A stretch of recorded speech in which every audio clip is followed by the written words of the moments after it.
Task Force. Today we're going to be painting the Big Mek with the Shokk Attack Gun.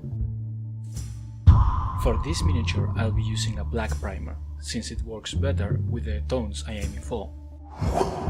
We'll start by applying 2 thin layers of walk flesh on all the skin parts of both the orc and the snotling.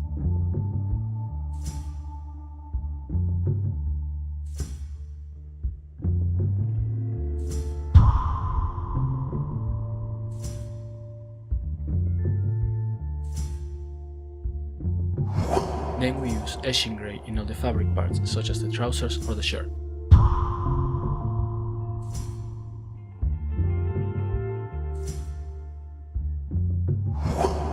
Now we apply Mornfang brown on all the leather bits, such as the boots and the belts.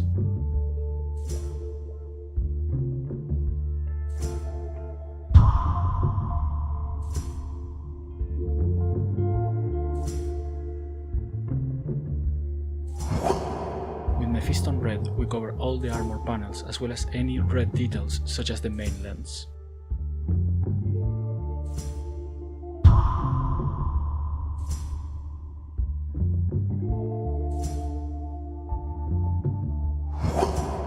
Now we cover all the metal parts with lead belcher.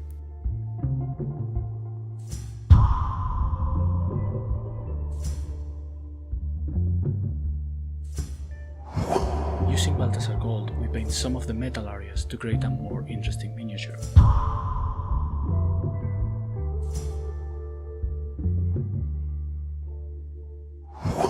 We finish the rest of the base colors using Macrash Blue and Averland Sunset for cables and plates, and then Sundry Dust on the bones and icons.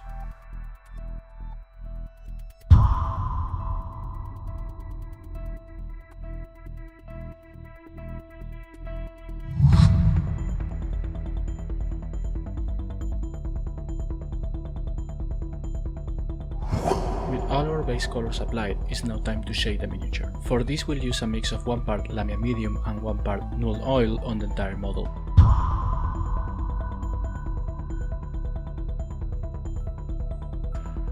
Now it's time to add volume. We start on the fabric parts with Downstone, focusing on the areas facing up or on the sides. Then we highlight with a mix of Downstone and Ceramide White.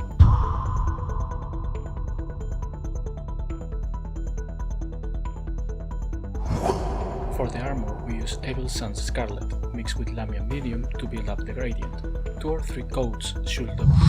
Then we highlight with Wild Rider Red.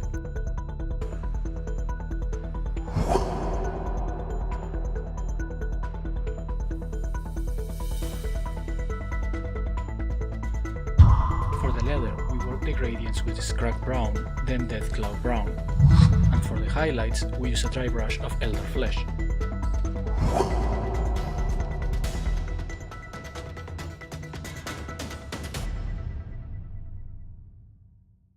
The flesh requires a bit more work than other areas. To build up volume, we start with Warboss Green, then adding Skarsnik Green on the upper areas.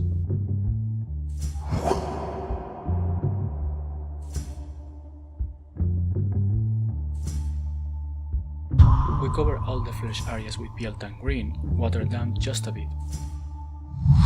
And then add highlights with a mix of Lamia Medium and Flash Kids Yellow.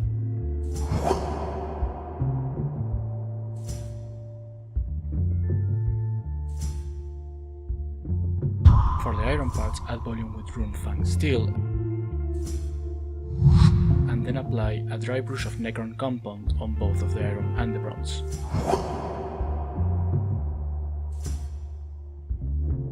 Now it's time to work on the details.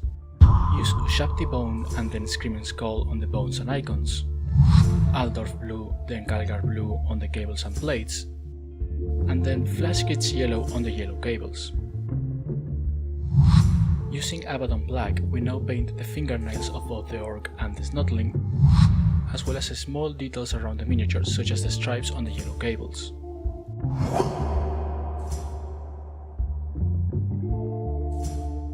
Now it's time to tackle the energy parts of the model.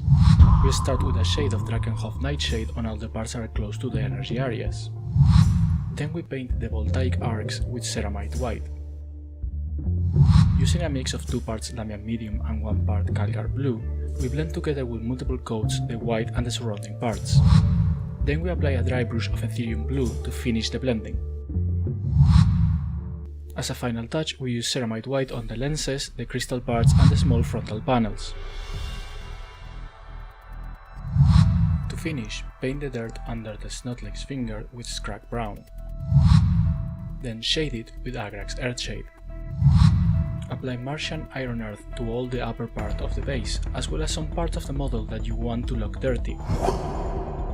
Finish the model by painting the border with Bogman's Glow.